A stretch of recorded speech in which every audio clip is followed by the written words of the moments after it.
NIL is a good thing. Yeah. Like generally speaking, it's a good thing. What we're seeing today is not NIL, right? This is just a pay for play model. It's become completely out of control. Interesting. And the good news is that there's these 3 massive lawsuits that are being settled.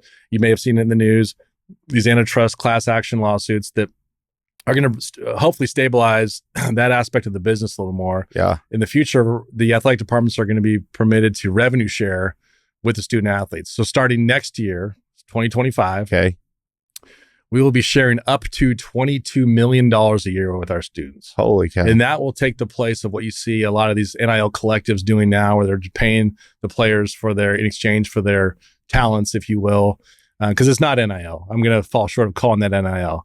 NIL would be... That's where like a group of alumni raise money together and just paying people. Yeah. Okay. NIL would be Nike doing a deal with Chris Powers, and then in exchange, you doing a commercial or tweeting something out for the use of your name, image, likeness. What we're doing now is these are kids that are just making a decision to come to TCU, and we're paying them to do that. That's just a pay for play model. Jeremiah, welcome to the show. Good to be here at long last, right? Long last. You've been in Fort Worth since 2011? 2011. One of the Bob Ginsburg, if you're listening to this, introduced Jeremiah and I when he was a young buck to town. Yeah. And we've been good friends ever since. Kind of grew up here together. I know. Right. So I remember seeing you in your first office just off 7th Street, and it was a one-man show. I know. And it's just so cool to see you now and doing so great. So it's great to be with you, man. Congratulations on everything. Thank you. You too. I mean, when you came, I remember there was a time where I was like, you can't move. You just got to stay here. And you're like, I don't know where my career is going to take me.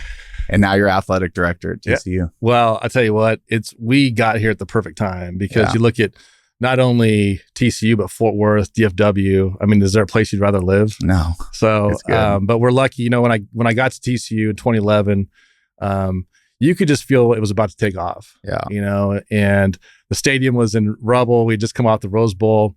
But there was just something special about being on campus, and in life, you want to go to places that are on that trajectory. Yep. And that was the best professional decision I ever made, was coming to TCU and coming here to Fort Worth. That's awesome. Well, we will talk a lot about it. I want to back up a second. When did you know that you were going to become a sports agent? Wow, going way back. I'll tell you this. I don't think I'd be good at anything but sports. That may be arguable if I'm even good at that, but I always knew I wanted to be in sports, whether in athletic administration or to be a sports agent. And so I knew when I was in college, funny story, I'm playing Division III basketball, right? I'm going to live out my dream forever, right? Because so many guys make the NBA from Division III, right? But I wanted to play overseas, and I had that dream, and I had a mentor of mine, Jim Livengood, who was the athletic director at Washington State and then Arizona and UNLV. And he calls me up one day, it's like my sophomore year, and he says, "Hey, what are you going to do, when your career's over?" And I said, "Well, I'm going to..." after the NBA? I'm going to play overseas. I'm going to do all these things. And I kind of hesitated, and I said, "Well, I'd like to be you, or I'd like to be a sports agent." And he said, "Well, I'll tell you what, this is the best advice I ever got." He said, "You need to be those guys. They used to be coaches. Now they're lawyers. They're people with JDs, and they're people with MBAs and professional degrees." And it just changed my mindset. And so, long story short, I ended up going to law school, Whittier Law School in California. And I knew Lee Steinberg worked there in Newport Beach, and it became kind of my obsession to work with him and for him, and was able to work with him for almost 5 years before. And Lee, if you don't know who Lee Steinberg is, he represents Patrick Mahomes. Damn. He's the inspiration behind the movie Jerry Maguire. Yeah. So people younger than me don't know what that movie is, but that was the big movie on sports agency. Tom Cruise starred in it, and he represented. Lee did, Troy Aikman, Steve Young, Ben Roethlisberger, Warren Moon. So best unbelievable experience working with Lee, and that ultimately brought me to TCU. Why? So we represented coaches, players, but I also did a little side work for Chris Del Conte, who was he was the athletic director, at Rice. Okay. Quick funny story about that. So I'm in NFL. I remember the NFL plays a game over in London, and we're at Wembley Stadium, and Chris calls me. I'm over in London, and he says, "Hey, calls me J-Man. Hey, I need your help. I want to go. I'm going to TCU. I need your help negotiate this contract with Bob Ginsburg, by the way, a good friend of ours. And I'm like, Chris, I'm like on the sidelines in Wembley Stadium. And I said, hey, I got to call you back. I'm here. Ironically, the Patriots were playing the Buccaneers, but Brady was on the on the Patriots at that time. Long story short, I get the game's finished. We're heading back. And I say, Chris, I need 5 minutes with you, 5 minutes to get the deal points right before I call this guy Ginsburg back. So Chris is like, here's the term, here's the salary, here's the buyout, here's, any perks, bonuses, all those type of thing. Great. Got it. So this is the great story. And Chris, if you're listening, I'm sorry. But so I call up Bob Ginsburg. I get back to Newport Beach, California, which is where I lived. I call up Bob and I say, here's my understanding of the deal, and I lay it all out. Take a few minutes to go over all those things. Just dead silence on the phone. I thought the call dropped, in my place. And I hear Bob on the other end, well, Jeremiah, that's not my understanding of the deal. I'm going to have to get back to you. So Bob calls me back, but the press conference is like in an hour. Oh my God. so I talk about having leverage, right? I talk all the time about what's the secret to negotiation, leverage, right? Preparation. Yeah. And so Bob calls me back and says, the chancellor has signed off on those. And he made a point of saying those additional asks. So I tease Chris all the time. I say, you're either the smartest guy in the world or the dumbest, right? Because you either knew what you were doing or had no clue. Yeah. But either way, long story short, Chris comes to TCU, has a wonderful ride here, a lot of success. And I was fortunate to, about a year later, he kept pecking at me. Not that I had all the answers, but I think he needed someone to speak his language. Yeah. Because if you know Chris, if you met him, he's not your average bear. Oh, yeah. And so, or your average frog. And so, so he offered me a job. And I kept saying no. And he said, just come out here. And if you don't like it, I'll never bug you about it again. So I come out in January. This is January after the Rose Bowl. Yeah. It's cold. The stadium's in shambles. Because remember, we're renovating it. And, that's right. Remember that? It was torn down.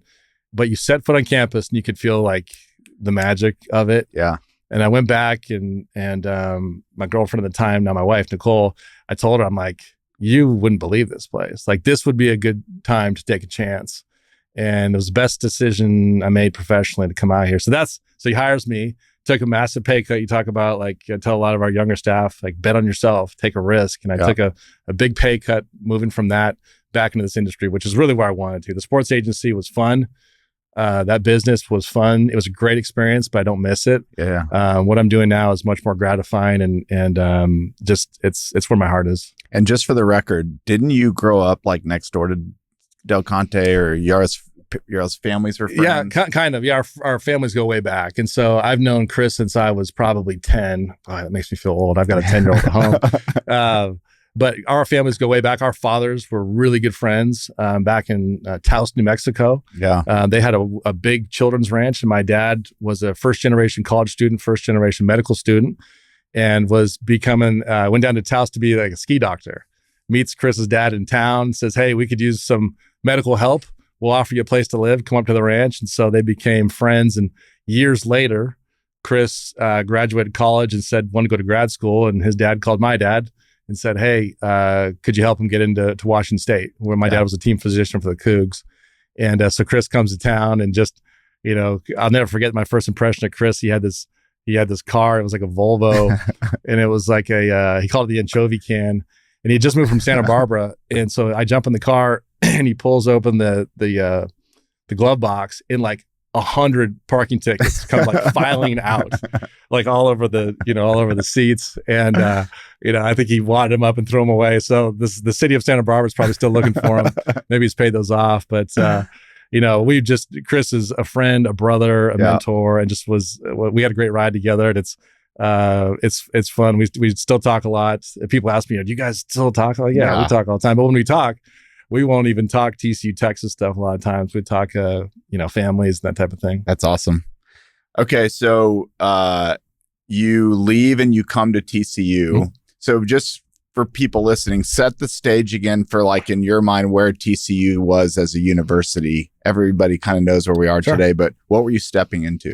Well, you can tell right away, great leadership, unbelievably supported, and fortunately still that way today. But just very intentional about where they wanted to go, where we wanted to go at the time. We were a regional powerhouse. Yeah. But not yet on the national stage. The Rose Bowl was really that first step, and I came, right after that. But even that wasn't. We were still kind of the little engine that could. And I always hate that term, and I'm going to talk more about that later, in the challenge of shedding that, right? Yeah. But if you saw, it wasn't just, we in athletics know that we're like the front door in a lot of things in the university, but we're not the most important thing, but we are the most visible thing. They don't film chemistry labs on ESPN, right, or broadcast them. They do football games, right? And so that's just a responsibility we take very seriously. But there was a lot of we had a great football program, we had a great baseball program, but we were still not operating like that Power 5 school. And so, one of the things that Chris and even athletic directors before him, they were chipping away at that, but it was really to make the jump to the Big 12. We knew there was a significant amount of investment, not only just in infrastructure, but in human capital too, that needed to be made. And so those things weren't going to happen overnight. So luckily, fortunately, we've been blessed with tremendous amount of support from the chancellor and the board to continue to keep making those investments. We've doubled size in our staff since then. And so, but those are the necessary resources required. So we've really come a long way. And now, now we're a national brand. Yep. And, it just shows by our admissions, success we've had in athletics, but not just in athletics, across the university. We've got this unbelievable business school, unbelievable medical school. We've got a new president. Chancellor's still here, thank goodness, because he's unbelievable. But our new President Daniel Pullen's unbelievable. And the course he's charting, in our new strategic plan for the next 150 years is pretty impressive. So we're just getting started.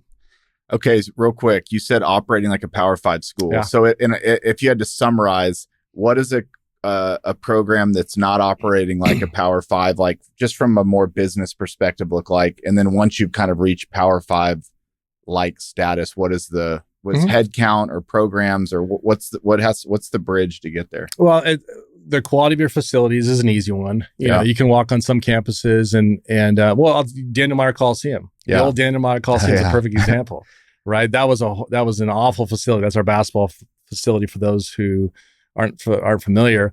We had to modernize that to Schulmeyer Arena, right? And so that's one easy example. You can see that with your eyes. You can feel it as you're walking in those spaces. But it's how you compensate coaches, which dictates the quality of coaches. Now it shows up in NIL, right? And how, what kind of resources you have there to attract talent, to retain talent. Your head count as far as your staff is important.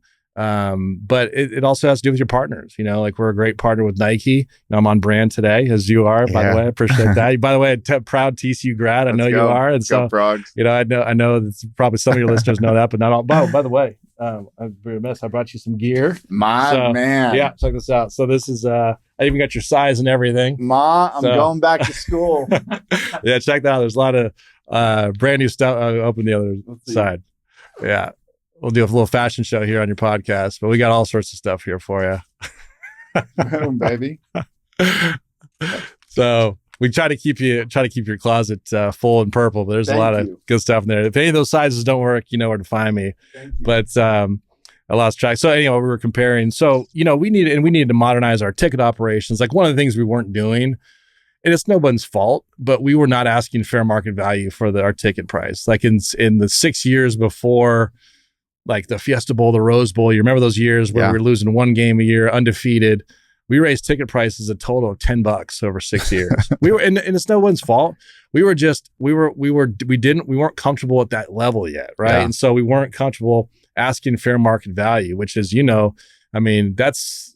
that's critical to your success. You've got to understand what that is, and you got to be firm in asking for that and not apologize for it. And we were just not there yet as an institution. There's an old joke, and I'm going to screw this up. So for people watching from Fort Worth, there was like, you go to the zoo and like with your admissions ticket, you got a free ticket to a football game. It was something like that back in the mid 90s. So we've come a long way, right? I mean, it just shows you we were emerging from a mom and pop regional university. Yeah, we slowly grew.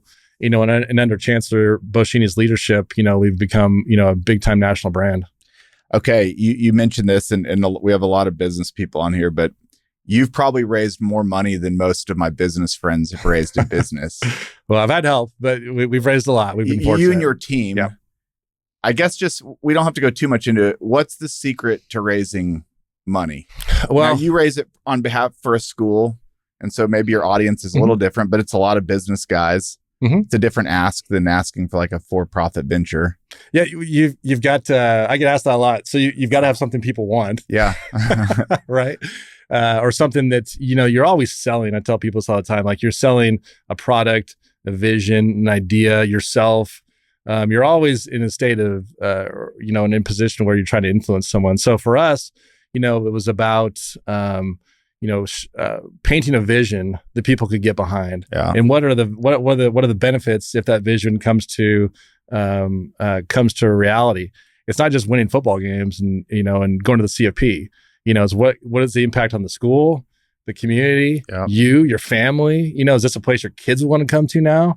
So you kind of get people dreaming, right? And then luckily we're good at executing those plans. We've got a good team to do that. But fundraising is funny. A lot of people do it differently. And we were talking earlier about my predecessor, Chris. He was the best fundraiser I'd ever seen. And so I learned a lot from him. I learned a lot from Victor Boschini. He's an unbelievable fundraiser. He'll come right out and ask you. Right? He'll come right out and ask you. Yeah. And there's some, that take forever to get to the ask, and they do it. And I'll say that the one secret to any fundraiser out there is when you ask for the money, you stop talking, right? Yep. Just shut up. Yeah. Because it's like fundraising 101, because there's like this uncomfortable, energy in the room, and you want to kill it with, oh, what'd you think of the hat? Yeah, I gave you. But you just stop talking. You put the power back in that person's shoes. And typically the answer is, I'm going to get back to you. I'm going to think about it. But you've got to have these things down. You've got to give the power to the person making the decision. Yep. And you've got to make sure that and you got to do your homework. Yep. I've done it both ways. I screwed one up last year. I asked the guy, he's probably listening now. I asked him for $2 million. He said, okay. I was like, dang it. I should ask him for 5, right? So I've screwed it up both ways. And so, but you also want to ask for $2 million and, his net worth is, 100,000. I mean, you got to do your homework. And we have a great team. I've got a great team that does that. But there's no secret for it. It's about relationship building. It's about being genuine. It's about spending the time to really connect with what's important to them. I always say, like, it's your money. What would be in terms of TCU athletics for a second, like what would be most valuable to you? What would be a great use of your money? Don't let me talk you into this building or this scholarship or an NIL, this team or whatever it is. Like what do you want to do with your money? Yep. Right. And so when you get a chance to understand what people's hopes and dreams and aspirations are and how they can live that out potentially through TCU, now you really got something special. And so that's the key to it for us and for me. It's there's no shortcuts. Yeah. There's only been a couple of times in my life where people are calling you up asking to give you money. Yeah. During our CFP run, we literally had people, when we announced our $52 million human performance project, we literally had people calling up saying, I want to give to that.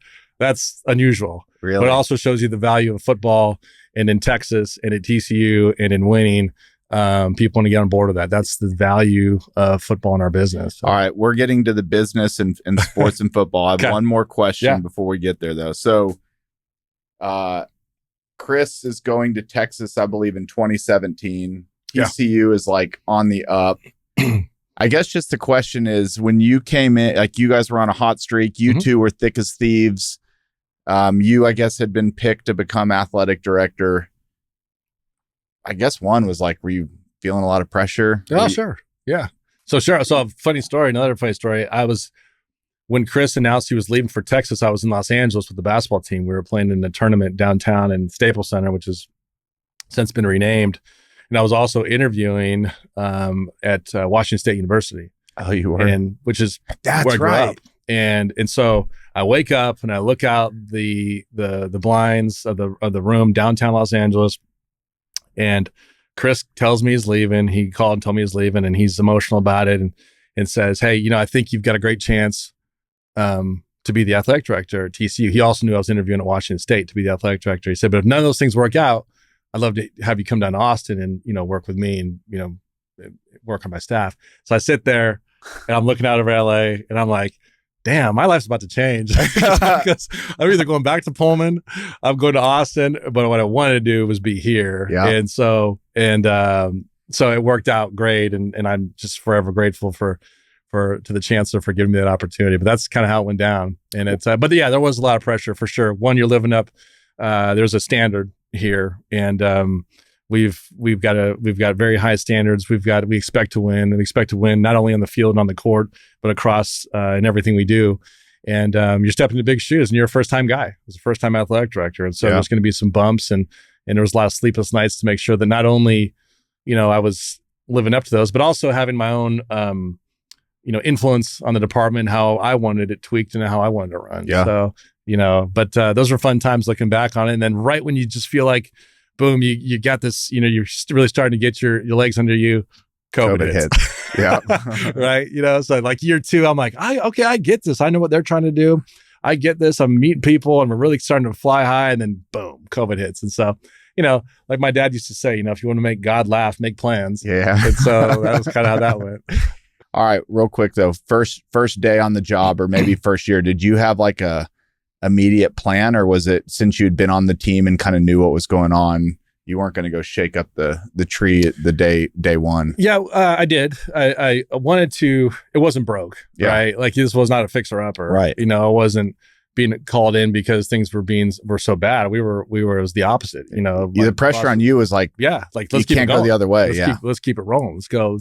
Let's go higher. And so I had some things I wanted to tweak. And some things I wanted to learn. Like one thing that, as a young athletic director, and at the time, I think I was the second youngest athletic director in the country at the Power 5 level. And, you want to be a subject matter expert in everything. Yeah. Like I wanted to know everything in compliance, everything in academics, everything, in marketing, everything. And what happens is you end up like being a jack of all trades and no one needs those. Like I'm a good fundraiser. I'm good on the external side.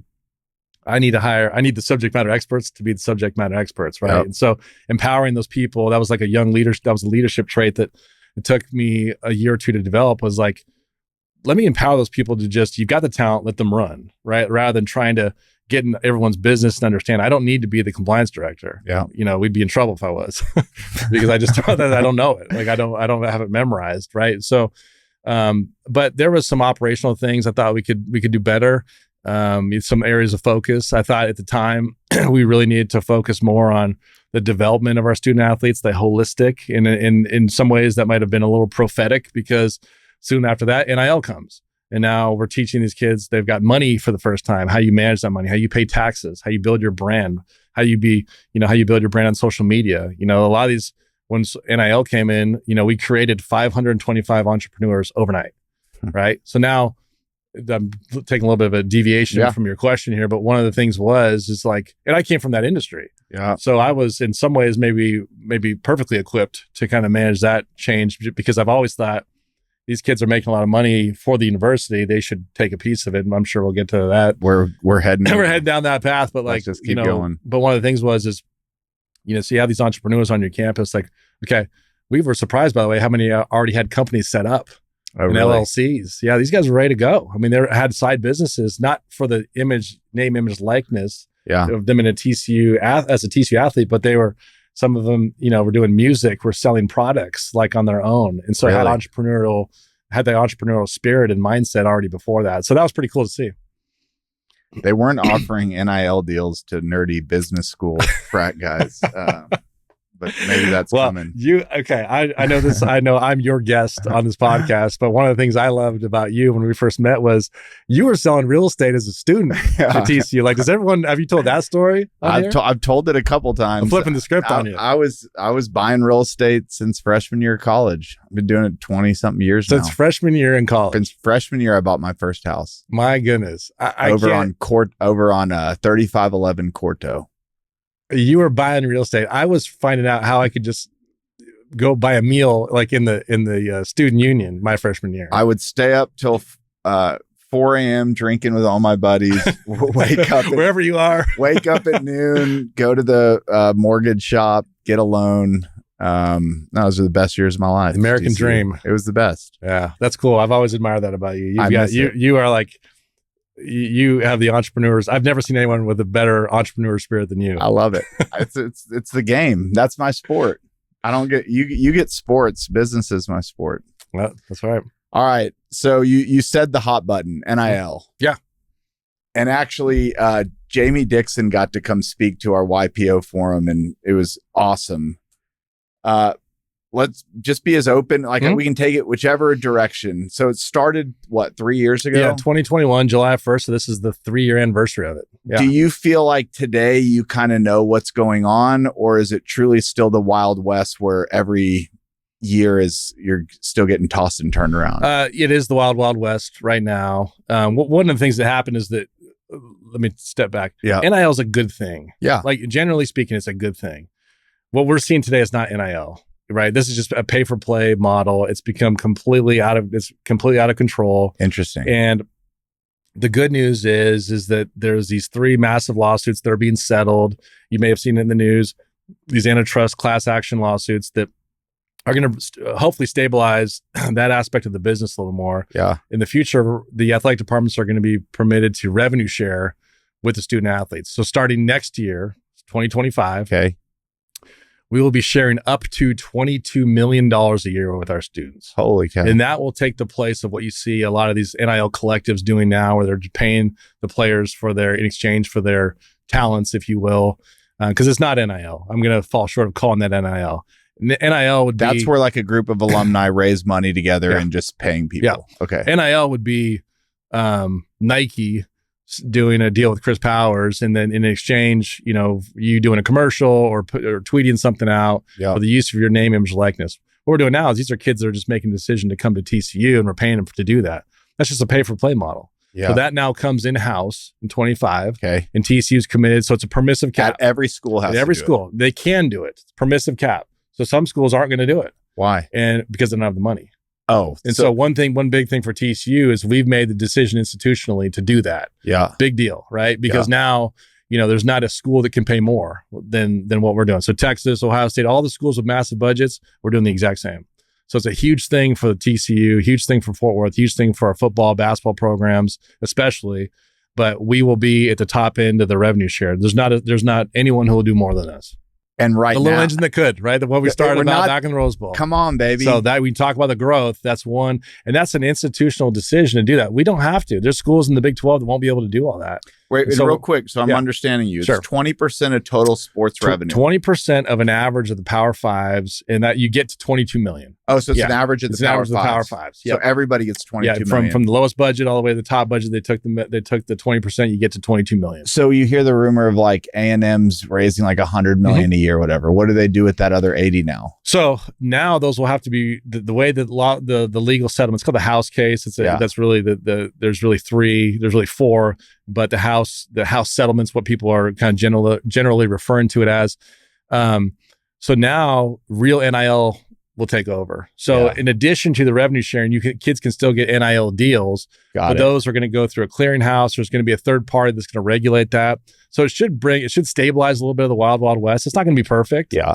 And there's still a long ways to go there, but you'll see they're going to look a lot different a year from now. Tonight, I'm going to a Flying T Club event, and Flying T Club is our NIL collective. They've been wonderful. They've been spectacular for us. It's going to look different next year. Yeah. And now their responsibility will be, to find true NIL corporate deals. So, they might come to Fort Capital and you might, sponsor 3 student athletes, and there'll be a market value for what the services they're giving Fort Capital in exchange, right? Those will be run through a clearinghouse and like a third agent. Party. Yeah. So I couldn't just go to an athlete after a game and be like, hey, wear this sticker. Like the proper way to do it is to go through a clearinghouse. Yeah. And that's still being determined, but there will be, the regulators will make sure that there's a fair market value, so that you're not just putting money in the kids' pockets above and beyond that 22 million in rev share. Yeah. So let me put it this way. It's what NIL should have been in the first place. And right? why wasn't it? Because there's one of the things that we struggle with as an industry is because the reason we're here with all these lawsuits is we were not able to make rules that we could enforce. Yeah. Right. And so the NCAA at the last moment backed off of creating guidelines for NIL, and they said basically let the states decide. Yeah. Well, you've got 50 different state laws now that govern NIL. And so it becomes competitive. Yeah. You think about the Southern footprint, right? The Big 12 and SEC footprint. Everybody wants to win. So it's like a race to the bottom. Yep. Because everybody's trying to find the most lenient laws. Like it sounds great from a competitive standpoint. Yeah. It's not sustainable, Yeah. right? We need one set of rules. That's one of the reasons the NFL has been so successful, but they also have antitrust protection. For sure. So one of the things that we need as an industry is to get some antitrust protection, some federal preemption. And what does that do for you? So we could have one set of laws. Okay, one got set it. of one standard, one federal standard. Yep. We're not asking Congress to run college sports. What we Right. could have is one federal standard. And the other thing too, the NCAA didn't have subpoena power. So in other words, if you had a bad actor Yep. that was a third party, they could get off scot-free. What we do need is some accountability there. So Yep. all those things, Chris, in the next year are going to be, the settlement is actually going to be filed tomorrow on Friday. And so once the judge approves that, then we've got a year to kind of figure out the new business. So our business has been like turned on its head because of these lawsuits. And so I would say this, it's going to be stressful for everyone, whether you're at the top of the food chain or at the bottom. And fortunately, you know, we find ourselves in a really good position, but we've got to completely think differently, think different about how we operate our business. And we got to do it in pretty quick fashion here. So do you know enough now to start building strategy for post 2025? So you're comfortable enough with the core legislation? Yes, we do. We know enough. And I'll give you one real world example is that, you know, if we're sharing revenue, and let's just pretend that we're sharing revenue with our revenue generating sports, right? There's 6 of them at TCU. There's football, there's the 2 basketballs, baseball, soccer, and volleyball. Those are ticketed sports. They're on television.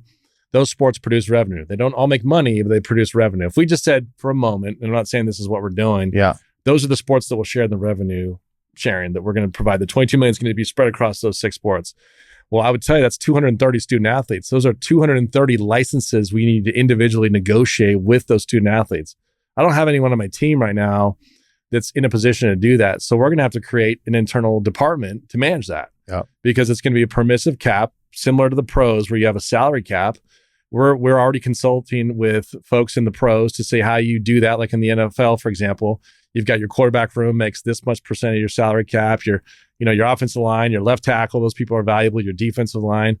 And so we've got kind of the basics of what that would look like, but we need to administer because this is a court settlement. You screw this up, you find yourself back in court. There's big repercussions for doing that. So we're planning for all of that and we're modeling a number of different scenarios. Okay. And then on duration. So like the thing that I like, my personal opinion that I just think's I'm all for NIL. I want to see kids make money, especially if they're building the brand. This is just a personal thing. What I hate to see, though, are these kids just bouncing around the transfer portal from contract to contract. I think it's important to be a part of a team for 4 years, build camaraderie. I don't know if that's why Nick Saban quit coaching, but he kind of alluded that like once I lost the ability to like build my family. So will these contracts, you think, come with where you have to stay for 3 or 4 years on a contract, or is this transfer portal going to be open forever? Well, the transfer portal is not going away, but the second part of that is that I do think a couple things. I think one, having a little more certainty, and so we talked about that permissive salary cap. Yeah, kids right now bounce around because they get significantly better deals at other places, right? And so this should stabilize some of that. If you're all operating within the same cap, there's not going to be. Those outside NIL deals may have some influence, but I think that has a chance to be a stabilizer there. The second part that you kind of alluded to, and this is a whole other podcast. There's a lot of pressure under the National Labor Relations Board to turn these kids into employees, and so if they become employees, like I'm under contract, our coaches are under contract. Now you have an ability potentially to have them under contract. So now you want to transfer from TCU to another university or vice versa, there's a buyout, right? Like if I wanted to go to another school, I have to buy out of my contract or someone does. That makes it so people don't move around as much, right? That's just a general business principle. And so I'm not making any predictions there, but we should understand some more how those rulings will play out. And that could be and there could be anything short of an employment status to a quasi-employment status. So there's a lot to be worked out there. But I think you'll see the transfer portal or the rate in which people do that, I think will slow down. It's a little difficult right now to know how much. A lot of kids, unfortunately, transfer and don't don't find another home. Yeah. They don't transfer to a better place. In fact, they find themselves without a home. There's just like musical chairs, right? Yeah. There's not as many chairs as there's kids transferring and coming into the ecosystem out of high school every year. So it's sad. There's people that have moved on that they thought was a better opportunity from TCU, and you look up and you try to find them, and a year or two later they're not even playing college sports. So that's really sad that they've lost their opportunity. Are they moving for the better deal, or are they also moving now because maybe they didn't have a good year under this coach, and because they can transfer willy-nilly, they just bounce? Or is it mostly chasing the deal? So it depends. You got to remember, these kids want to play. They're all competitors. And at some point, at high school or their previous school, they were the guy or the girl or the man, the woman. They were the standout. And so they're all competitive. They want to play. So I think part of it is the economic aspect of it, but they're competitors. They want to go to a place they can play. We recently just lost a big recruit, not because he didn't want to come to TCU. He wanted to go someplace he could play immediately. Yeah. Well, our roster is pretty stacked. And so this person was going to sit for a while. And so that wasn't part of his game plan. So that's okay. And that's the great thing about our society is that you have this little flexibility. But I would say, and I'll finish with this on that, is we all agree that chaos is not, we'd like a little more certainty and a little more stabilization there. So I'm hopeful that all these changes will provide that. If you're the number one quarterback in the country coming out of high school right now, are you picking the school you're going to because they gave you the best deal, or are you picking the best school you're going to because that's the school you would have always wanted to go to? Depends on the kid. If it were me, I'd want to go to a place where the coaching staff and the school had shown a history of success in developing. Yeah. If your goal is to play in the NFL, you want to go to a place where that coach has developed NFL guys. You know, unfortunately, Sonny Dykes has done that. Gary Patterson has done that. Jamie Dixon's done that. Kirk Charles has done that. And so, you'd be taking a chance if you went somewhere. You might get more money to go to a school that's never done that. And so, but your family may need it more. Yeah. So I think it depends on the kid. If it were me, and I had NFL or NBA aspirations, I would want to go to a school where you could look up on the wall in somewhere in their locker room or in their team facility, and you could see guys who had walked the walk. Yeah, were there. I think that would be more important to me than a short-term financial resources. All right. I don't even know how to ask this question because it's kind of a rumor, but maybe it's not. I keep hearing private equities getting into college athletics. Yeah. First question, is that true? I would tell you that it's being floated around. And there's, look. And what capacity? Are they going to buy the sports away from the university and privatize them? Or no, I think, when we've talked to a number of private equity firms, and that's you can Google that. That's not breaking news. Damn it. All news breaks here. All news breaks here. But it's a little difficult to know what that looks like, other than it would be for an influx of cash. There'd be, they would be, essentially taking part of your business. And so, I've never done a private equity deal, but I know that, they're pretty much, they're typically selling those in 4, 5, 6 years. And they're not in it to not make money. No. And they're not your buddies. Right. Like the money's not free, and it's not cheap. The money's not cheap, right? You're talking, it's very expensive money. And so for us, it's not a great solution at TCU because, fortunately we are well resourced and we have an ability, I think, to do even more.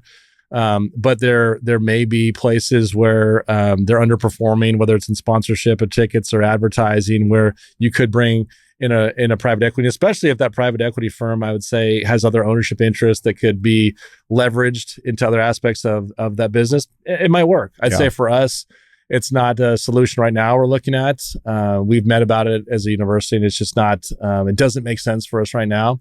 But I would also say with everything that's changing, it's good to know your options and good to be thinking through it. This is also not a secret that the Big 12, had looked at some options as well. And there's still ways to go that. I don't know if that's something that we would look at seriously as a conference, but I would give our commissioner, Brett Yormark, credit. We're looking at everything. Yeah. He's thinking about our business differently, and he's looking at the commercialization of it differently. Yeah. He has to in 2024 than ever before. So the thing I love about him, he's aggressive, he's bold, he's throwing punches. He and I have become pretty close just because we spend so much time together. I'm on his executive committee. And so he's fun to work with because you just see how I tease him all the time. He's got a twin brother, identical twin. And I tease him all the time. The athletic directors joke that we think we hired them both because I don't know how we're doing all this stuff, because the guy's tireless. Like, he'll call you at 5 a.m., he'll call you at midnight, and you're like, in bed or getting into bed, and he seems like he's up ready to go. So I don't know how we're doing that, but he's been great for us at the conference, and just a lot of fun to work with. And just to close the loop on that, so again, it's theoretical. Would private equity just be investing in a one-off team by team, or maybe whatever teams they picked, or are they investing in like the industry or the conference? Or well, we've seen it. We've seen them go to schools specifically, athletic departments specifically, not necessarily a team. That's interesting, right? Yeah. Like, because those teams are all wrapped up under an athletic department, right? So if you imagine a scenario, and you've heard some scuttlebutt about what if football were to break away, you can imagine that might be in a more of an attractive play for private equity if it's on its own. Right now, the dirty little secret about college athletics is, like, we have 22 sports. And football pays for. If we lined them all up, if I lined up 22 widgets, right, and I said, this one makes all the money, this one makes some money, this one's a great brand and we love it, we do really want it, these don't, I'd be talking about football, basketball, and baseball. And they have to fund the rest of them. They're all important. And we've been successful across the board. They're all important. But if this was operated like a business you run, you would drop those and just focus on these 2 or 3, right? We're not doing that. We're not trying to do that. But maybe there's a scenario in the future where football can be operated a little differently, right? Then because we know that's where the economics are, right? When you talk about our television media rights deal, approximately 80% of that is attributed directly to football. So it seems silly in some regard to treat them all perfectly equally as sports. Now, their Title IX is a great thing. It's a great thing, but it just doesn't make sense to operate the football operation kind of within those. So there needs to be some flexibility. We're looking for some guidelines on that revenue sharing. Overall, Title IX has been a wonderful thing for our industry and for our business, but something's got to give, because the current model we're on is just not sustainable.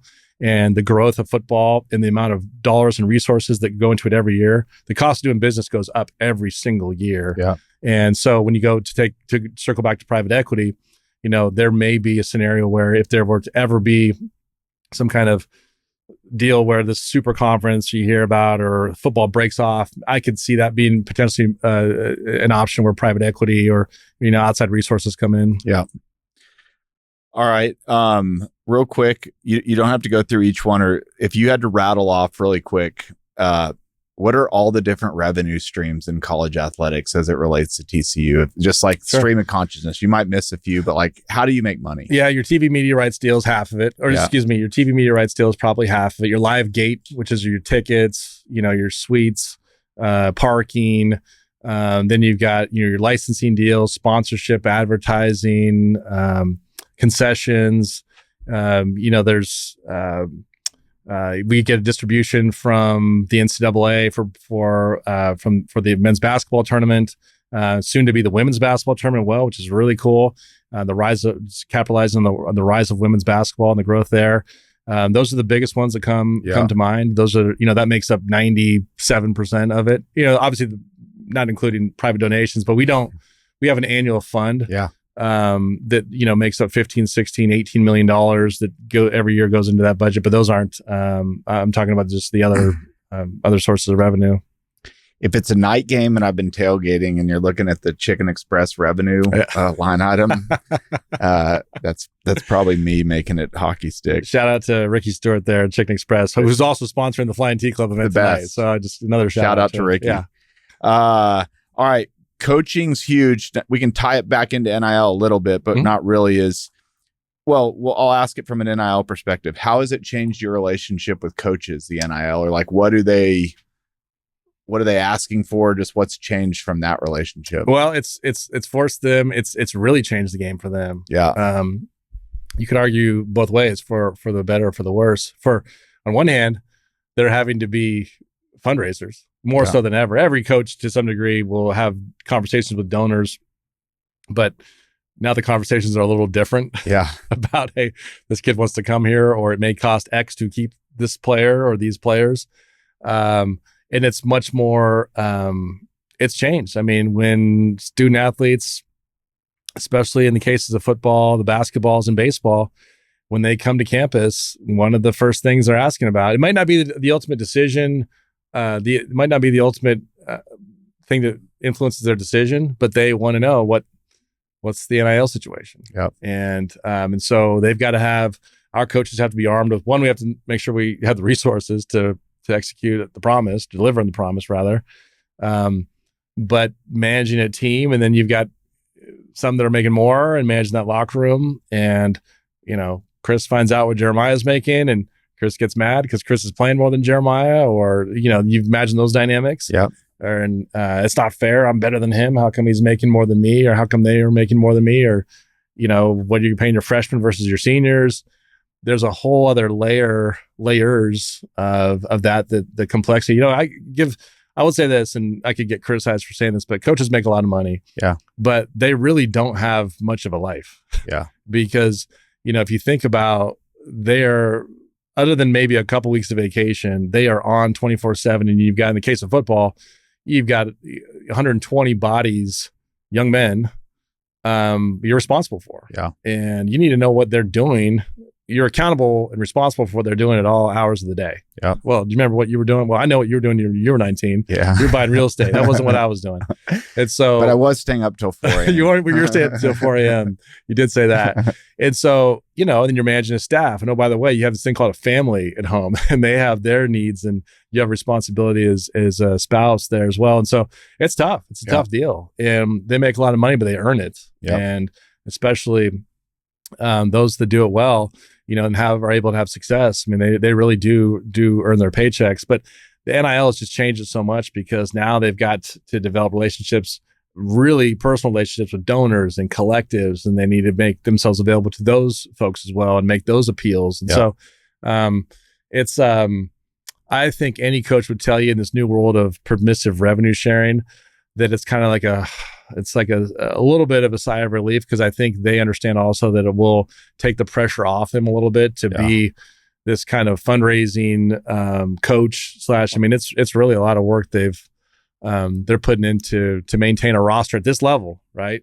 At lower levels, this is no knock on some of the lower Division I levels, but if NIL is not important to you, then it's just different. Yeah. Recruit the best you can, put the best team you can out there, and try to win. Well, in these battles, when you're recruiting against Texas and OU and A&M and Baylor and whomever, it's about NIL as well. And that's a huge part of it.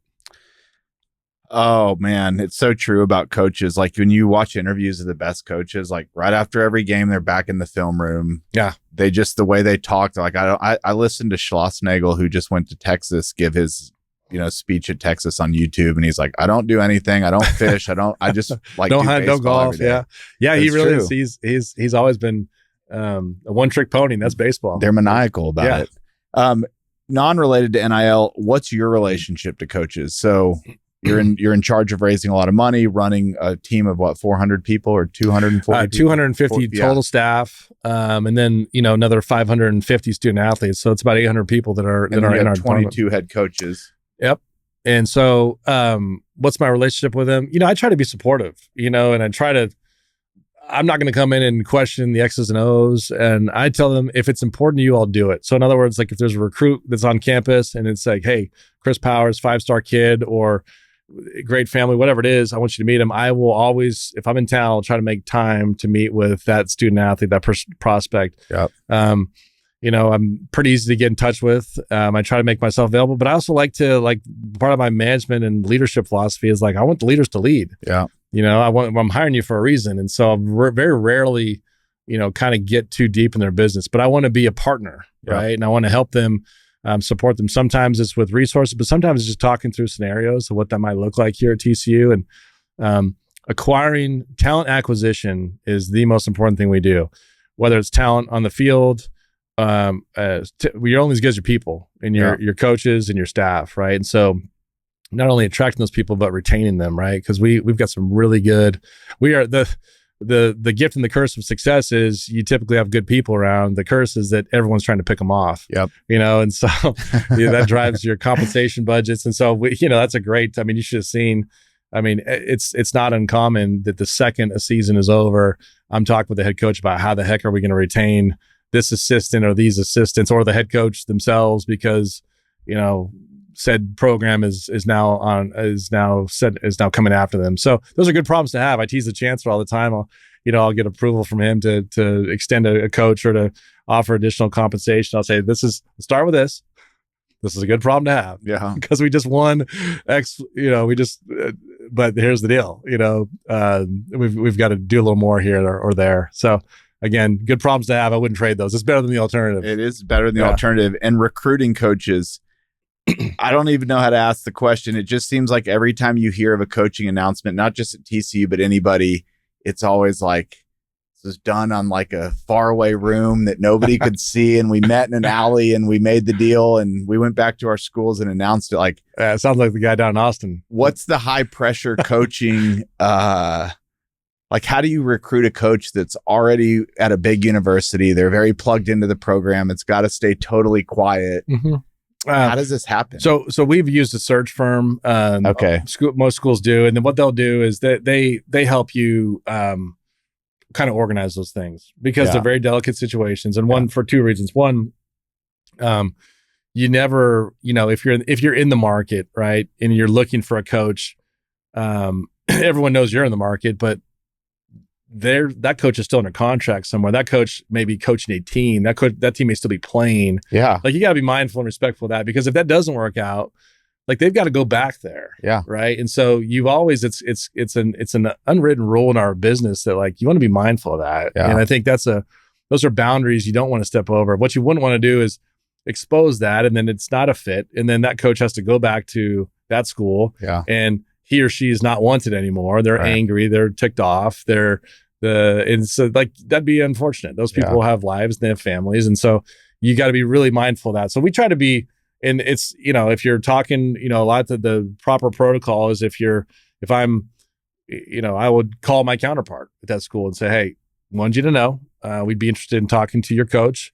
And, you're not asking for permission at that point. Sometimes they may have it in their contract, but no one's going to deny that. I think they appreciate the courtesy. And you may say, hey, not telling you that your coach is our first choice or not, but we'd have an interest in talking with him or her and see where it goes.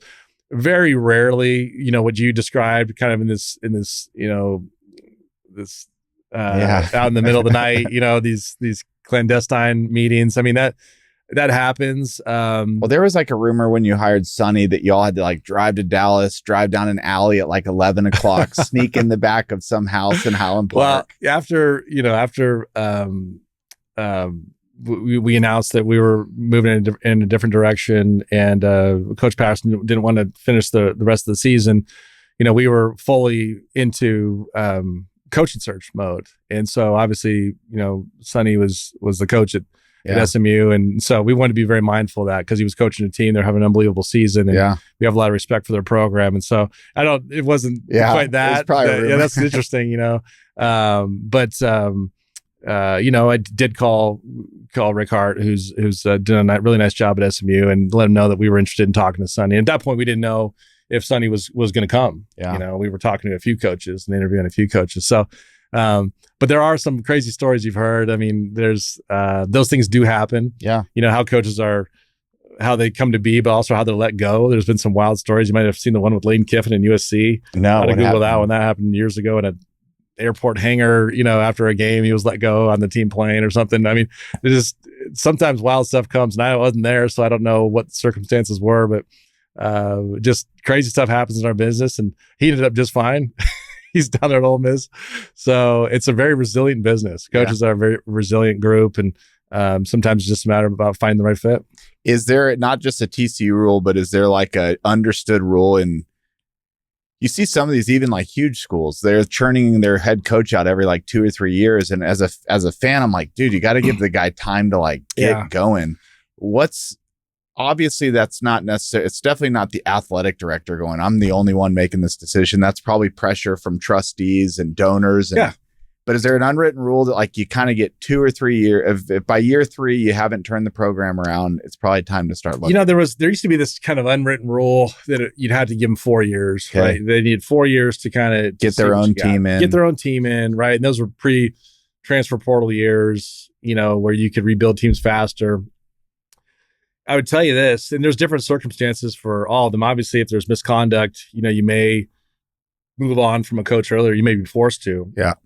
And those are, contractual terms, termination for cause or without cause. But I would tell you this, you've seen a lot of programs that have gotten themselves in hot water financially because when you let go of a coach, there's a buyout. Yeah. Right. And so imagine this. Imagine if you let go of a coach and there's call it a $5 million buyout to terminate the contract early. Okay. So you're on the hook for the $5 million.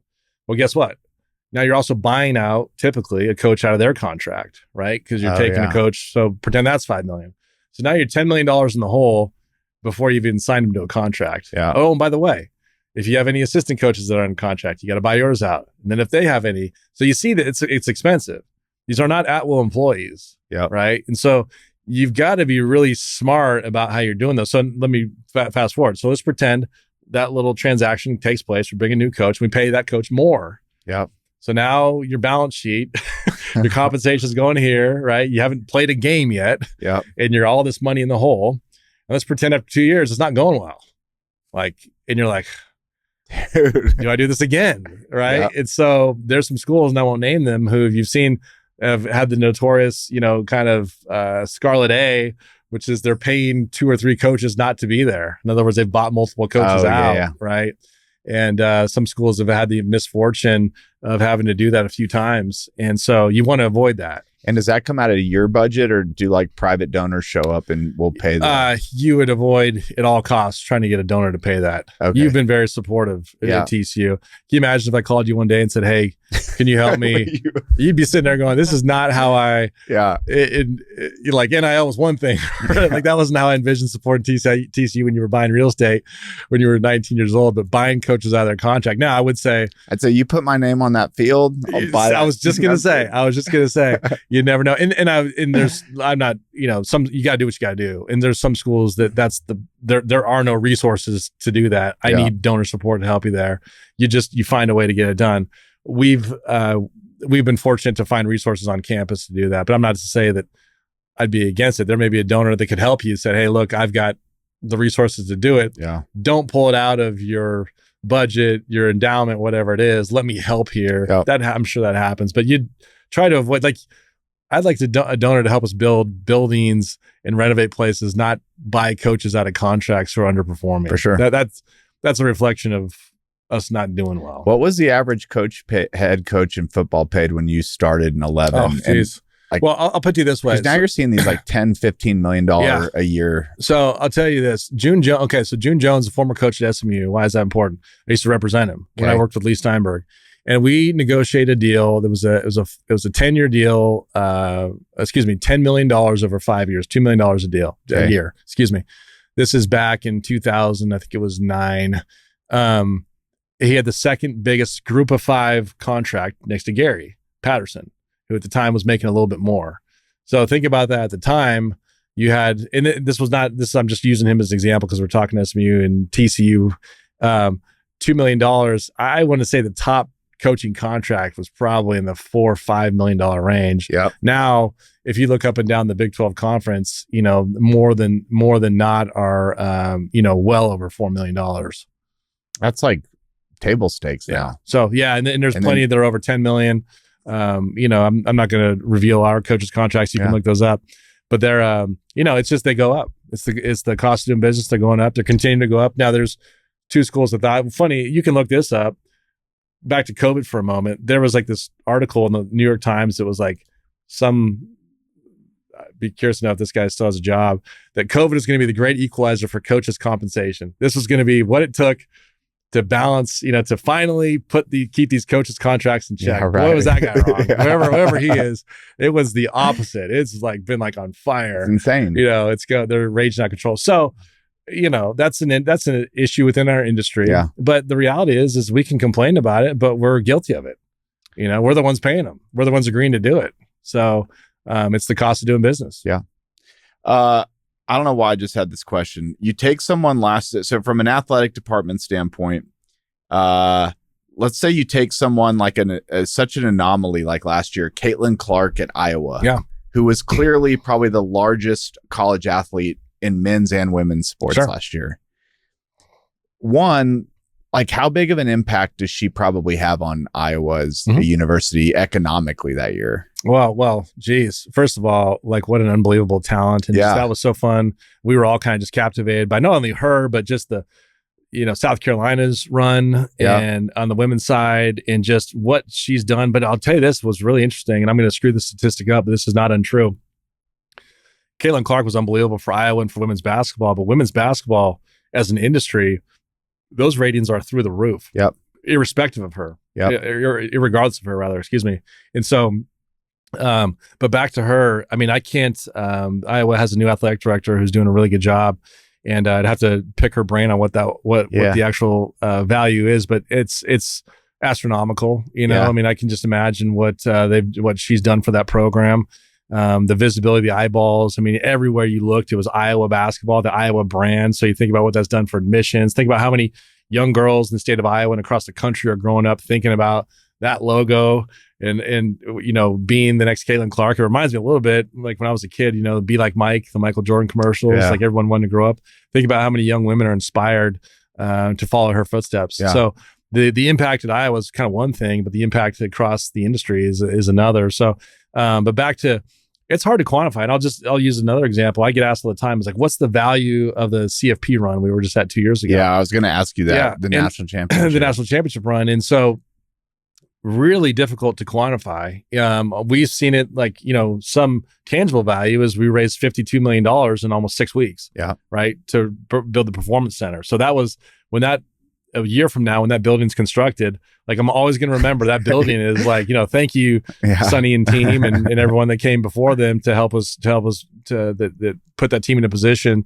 Cause it was, it was magic. There was a lot of magic with that team. What a year, what a season. And then followed up with basketball, and soccer just made the tournament, and then baseball goes to Omaha, and it was just a lot of, so those, difficult. So I could tell you in real, but then admissions goes up, right? And admissions is spiking and kids are making all these decisions. And so the value of that to the university, it's one thing, the value of that to the football program, but that's just the front door to the university. So kids, what we know at TCU is that kids make a decision to come to school because they want kind of all this stuff. They want the big city, small town feel that Fort Worth brings.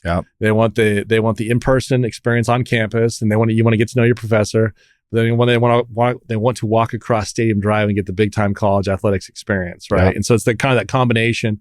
And then, oh, by the way, if you're having a bad day, go to 25 minutes DFW and you can fly home. Or if you're really, or you go to Beecham if you got real means, so you kind of have all of that, and think about how many schools in the country offer that. There's not many. There's not many. Fort Worth's a safe town, and it's a safe campus, and so that little equation, if you will, what football brings, what sports bring, to the entire campus, it's difficult to back to the CFP run. We see it in real time. Concessions, jersey sales, all those things gone up. Like that jersey is probably more expensive now than it was 5 years ago. But I don't have a number to actually quantify it other than there's a reason we keep paying coaches what we do, because it's worth it. It is. It's worth every penny. All right. I want to just finish on kind of Big 12. Maybe we'll just start it by, I think it was like again, being an athletic director the last 5 years with COVID, NIL, all this stuff. You then get another, maybe we'll call it a surprise. You get a call, Texas and Oklahoma are headed out of the Big 12. What's your reaction as a participant in that immediate news? Well, it's panic mode. Right. Because they're the two massive brands. And it's funny. And we were talking with your producer before we came on air. I think we were scheduled to go, you and I were scheduled to go on air around the time of that news 2 years ago. And we had to cancel because it just stopped everything in our business. Is the Big 12 going to implode? All of a sudden, we're getting outreach and reaching out to other conferences, or if the Big 12 is not going to be here, where should we go? Who's going to come with us? All those things. I mean, it was a really stressful summer. And this was like, geez, we just got through COVID. Like, chill out. Like what next, right? So, and then there's NIL and Texas OU. That was a really strange time. But look, like anything else, and I got to give Bob Bowlesby, the previous commissioner, credit. Like he stabilized the conference. We added 4 great brands with UCF, Houston, Cincinnati, and BYU, and And look, Texas know you're moving on. Good for them. Yeah. They obviously found a place they felt like they needed to go to.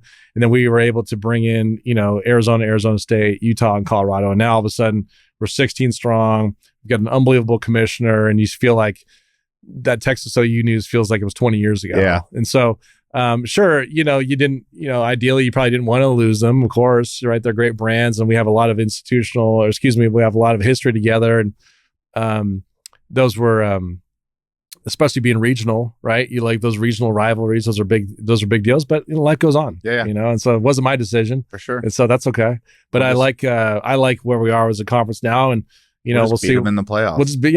We'll see them again down the road. So we've had a lot of success against especially Texas in football, and I'm hoping that they'll be willing to play us again down the road. Okay, well, this was somebody that my buddy George Culture sent in. He said, You got to ask him. Or no, it wasn't. It was Brad Hilliard. Oh, I know Brad. He goes, I've been asking him, maybe you'll answer. He goes, how will non-conference games be scheduled? So we have, good question. So non-conference games, we already have a schedule out through like 2030. Okay. And so I can't name the schools, but we're pretty far down the road with so we have a mandate. You have to schedule a Power 4 school every year. And so like this year we play Stanford. Next year we play at North Carolina. The following year, North Carolina comes here. The following year, Stanford comes here, and then we play home and home with Duke. And then we have got Purdue coming back, which is the return game of the home and home we played back with them in 2019. Okay, yeah, that's a lot. That was a mouthful right there. That's a good memory. So we're looking for a game in 2030, and then we also have SMU, who was our Group of 5 opponent, who's now in the ACC. And so you've got that. And we pushed pause on that series because we didn't want to go home and away. We want more home games. So in the interest of generating more revenue, we want to play more home games. And so it doesn't make sense for us to have that home and away Power 5 mandate and then also have a home and away Group of 5. We want more home games. We want people coming to Amon Carter. So we'd be interested in playing them down the road as maybe a substitute for one of those group Power 5 games, right? So maybe after 2030. We play them this year in Dallas, the next year in Fort Worth, and then that's the last game in the series for now. But we'll play them again. We just don't have a game on the schedule. So, we're talking to some schools in the Big Ten and the SEC to fill in those games. And so we'd love something that our fans have familiarity with, whether it's regional.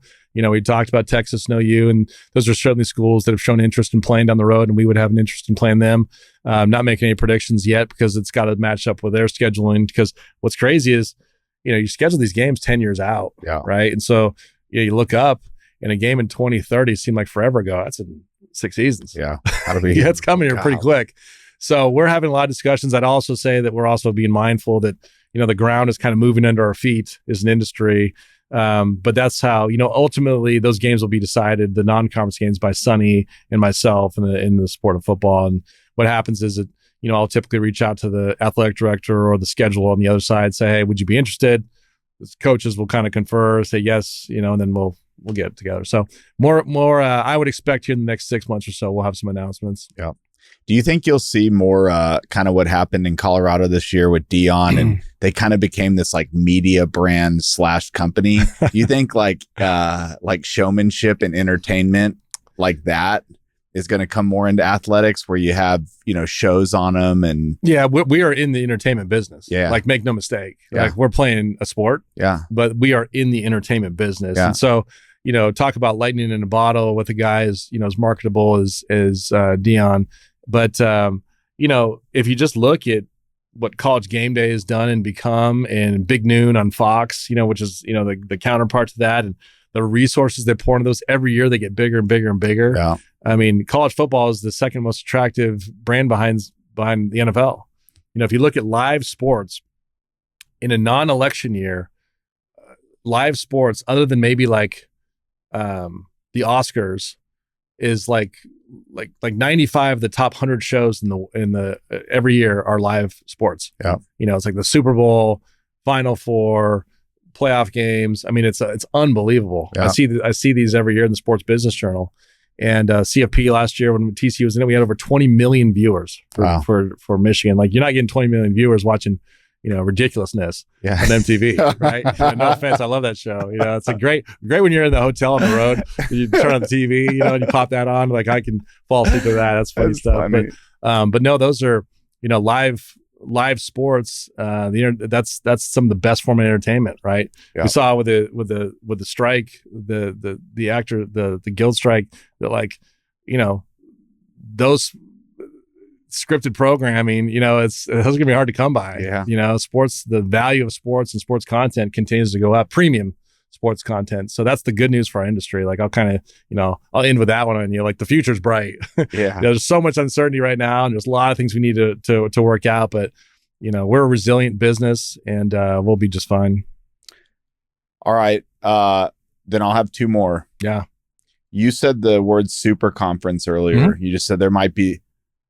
If you had to guess by 2030 what the conference system would look like, from what you can either say that might be happening or just predictions based on how it's forming, mm-hmm. Are we going to start seeing a consolidation of conferences? I think so eventually. I think that's almost inevitable. Yeah.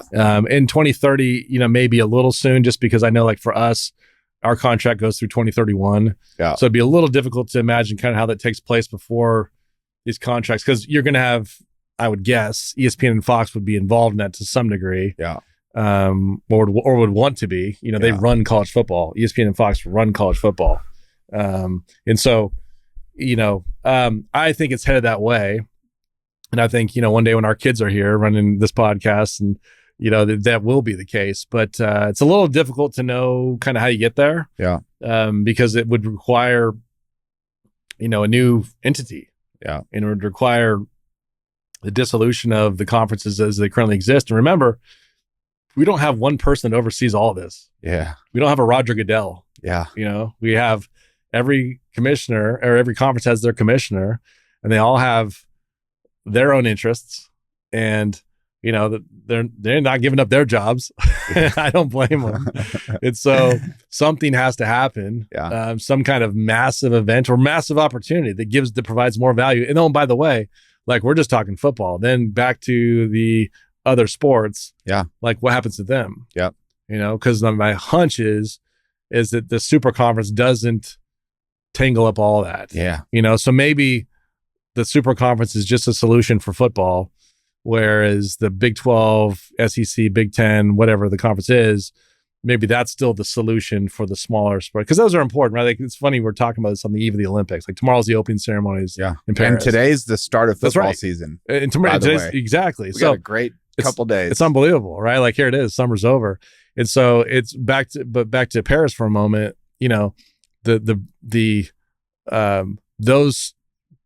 Those Olympians played college sports. Yeah. And so that's an important thing. And so you hate to see those go away or under-resourced. And so do we have any Olympians? Yeah, 9. TCU does? TCU had 9. Exactly. We have 9 Olympians. Yeah. And Haley Van Lith, who's on our women's basketball team, is the only one representing Team USA. She's on the women's basketball team, that new 3-on-3. Yeah. So it's going to be, it's fantastic. 9 Olympians, 9 Horned Frogs will take, we're over there tomorrow, and we'll be participating in opening ceremonies. You're going? I wish. Oh, I thought you said our President Poland is actually over there. He'll be there. He's going to check out. So we've got, representation in swimming and rifle and track and basketball. It's pretty exciting. It's a good time to be a Horned Frog. Amazing. So it is a good time to be a Horned Frog. I'm an Olympics nut. I always love that, especially. Yeah, there you go. It's a little tight. It's a little tight. But no, it's a good time. This is a fun time of year. And thank God for the Olympics, right? Because this is like, we're just chomping the bit to get to game 1 in football. Yeah. And, I'm a golfer like you. And you always had the PGA Championship, and now that's gone. Yep. So August is like pretty lean. All right. Final question. How many teams should make the college football playoff every year? Oh, I like 12. 12 is a good number. We're one of the last teams that ever played in the 4-team playoff. Starting this year, the playoff goes to 12 teams. Okay. And the conference champions. So if you win the Big 12, the great thing now is this current format, if you put it back to 2012, yeah, TCU would have been in it 3 times. So this is, you talk about and think about the exposure that would have given us as an institution, right? So forward looking, the Big 12 champion every year will be in. You figure probably the first and second place teams will be in, and maybe some years even the third place team. Obviously, a lot of competition from the Big 10, SEC, but great thing to have that expansion to go to 12 teams. So I'm a firm believer 12 is the right number. Yeah. You'd hate to see it go more than that. I think it would kill the bowl system. And then you start running into this system or a situation where it can't, there's a finite time when you can play these playoff games. Like you can't play them back-to-back days. Yeah. And you got the holidays and you got the NFL. And so it's not as easy as just kind of playing them out over 3 months. Like you've got to play a regular season too. So there's really kind of a limit to what you can do there. So 12 feels right. I love it. All right, dude. You're the man. Thanks, man. I appreciate it. Great seeing you as always. Thank you. Keep up the good work. Thank you. Jason, as we sat back years ago and were envisioning where Fort was going to go, we realized we needed to bring in a global workforce, a remote workforce that could work with us. And a few of the reasons why were obviously cost, which I think is the first thing that comes to everybody's mind.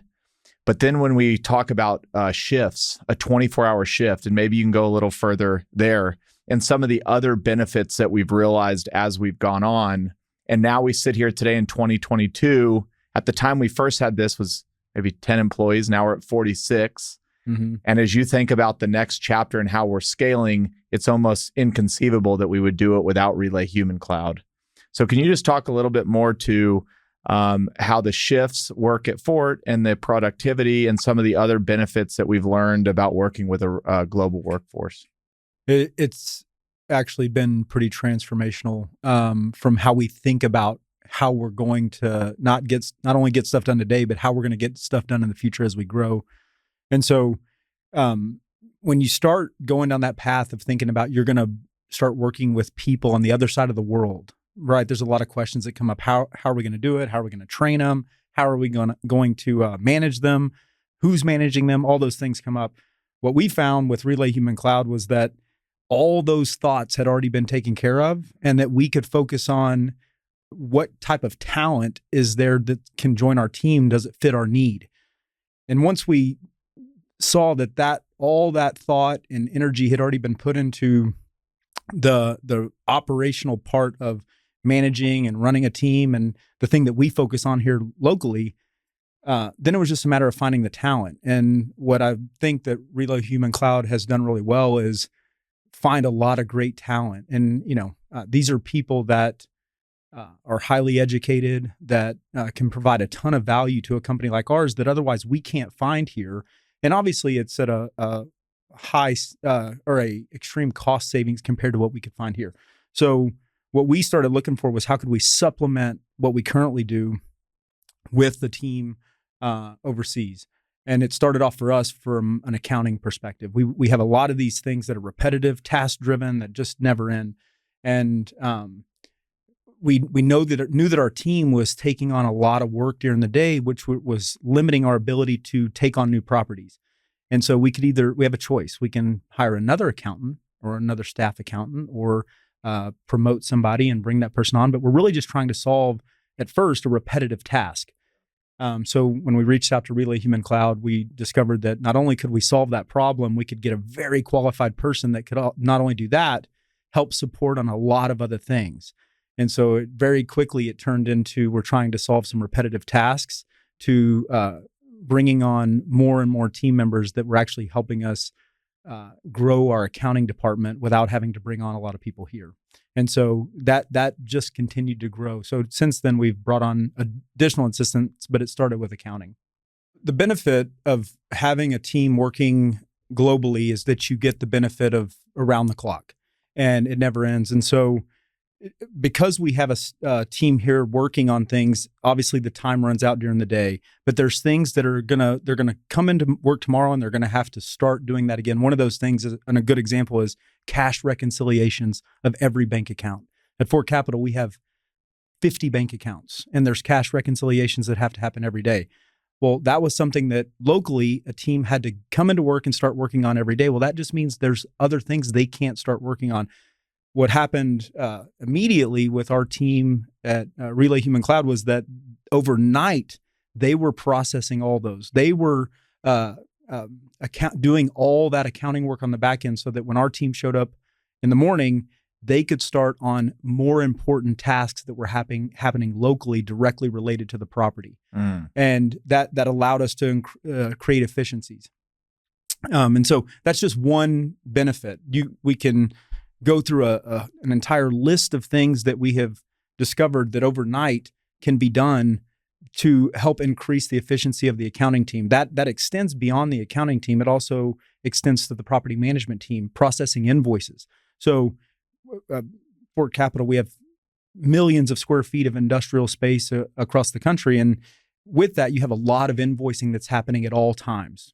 You could name a million things, whether it's paying bills, contractors, tenants, whatever it is. There's a million invoices and that can all be processed in India overnight, so that when our team comes in, they're not spending their day processing invoices, which allows us to get to more proactive accounting measures, so that we're using our accounting team to actually push the company forward, not keep up with what's coming at us, right? And so we found a ton of efficiencies by having the 24-hour workday. So following that up, it was also important to us, because that could have been done anywhere, but we wanted it happening under one roof with people that we knew, that we worked with daily, that were part of our team. And so as you think about these people that are halfway across the globe, it still doesn't seem like it seems like they're in the next room over. Right. And that's a good point. And I think what's important to understand there is that this group of individuals that are working in India are working directly for our team. They are a part of our team. They're in our systems. They communicate with our team every day. They are not just an extension of our team, they are a part of our team. And so it is much, much different than if you go hire a third-party service out there in the world that you're asking to process invoices, who you're having to send critical or important data to that is, or might be sensitive, right? Information. We actually have all that internal, and this team is a part of that internal team. And so it's a much different way to look at outsourcing than if you're just outsourcing it, even here locally in America. There's a risk there that you're sending your data to somewhere else. This is all happening internally.